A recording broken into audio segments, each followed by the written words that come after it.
মা কানা মুহাম্মাদুন আবা আহাদিন মিন রিজালিকুম ওয়ালাকিন রাসূলুল্লাহি ওয়া খাতামান নাবিয়্যিন।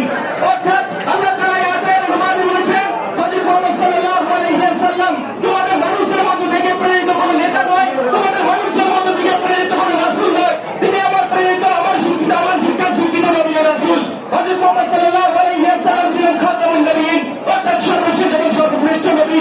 হযরত মুহাম্মদ সাল্লাল্লাহু আলাইহি ওয়াসাল্লাম ছিলেন আমিরুল মুত্তাকিন, মুত্তাকিদের ইমাম। হযরত মুহাম্মদ সাল্লাল্লাহু আলাইহি ওয়াসাল্লাম ছিলেন সাইয়্যিদুল মুরসালিন। প্রিয় উপস্থিতি, মহান আল্লাহ তাআলা সূরা তাওবার 107 নম্বর আয়াতে বলেন ওয়া মা আরসালনাকা ইল্লা রাহমাতাল লিল আলামিন। অর্থাৎ আমি হযরত মুহাম্মদ সাল্লাল্লাহু আলাইহি ওয়াসাল্লামকে প্রেরণ করেছি সমগ্র বিশ্বের রহমত হিসেবে। হযরত মুহাম্মদ সাল্লাল্লাহু আলাইহি ওয়াসাল্লাম যখন জন্মগ্রহণ করেন তখন আরব ছিল, পাপাচারে আরব ছিল, পুরো একটি সমাজ, সেই সমাজের রহমত ছিল হযরত মুহাম্মদ সাল্লাল্লাহু আলাইহি ওয়াসাল্লাম প্রেরিত হয়েছেন। তিনি শুধু আরবের নয়, তিনি সমগ্র বিশ্বের জন্য রহমত স্বরূপ প্রেরিত হয়েছিলেন। হযরত মুহাম্মদ সাল্লাল্লাহু আলাইহি ওয়াসাল্লাম ছিলেন সর্বশ্রেষ্ঠ আদর্শ। আজকে আমাদের অনেকের আদর্শ অনেক রাজনীতিবিদ, অনেকের আদর্শ অনেক খেলোয়াড়, কিন্তু আমাদের মনে রাখতে হবে আমাদের আইডিয়াল হওয়া উচিত একমাত্র হযরত মুহাম্মদ সাল্লাল্লাহু আলাইহি ওয়াসাল্লাম। সূরা আহজাব 21 নম্বর আয়াতে আল্লাহ তাআলা বলেন লাকাদ কানা লাকুম ফি রাসূলিল্লাহি উসওয়াতুন হাসানাহ।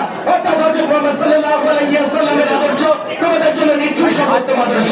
প্রিয় উপস্থিতি, আমি আমার বক্তব্য শেষ করছি। তার আগে বিখ্যাত আরবের পরিশ্বরী শেখ সাদির মতে রাসূলুল্লাহ সাল্লাল্লাহু আলাইহি ওয়াসাল্লামের জন্য একটি কবিতা, সেটি আমি আবৃত্তি করছি। হাসবুনাল্লাহু ওয়া নি'মাল ওয়াকিল بلغ العلا بكماله كشف الدجى بجماله حسنت جميع خصاله صلى عليه وآله।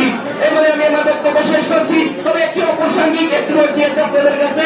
ডক্টর তাসিয়া ঘোষ চেকিং মর্মান্তিক সড়ক দুর্ঘটনায় আমতলী সরকারি কলেজের প্রাক্তন আইসিডি প্রভাষক জনাব রেজাউল করিম স্যার ইন্তেকাল করেছেন।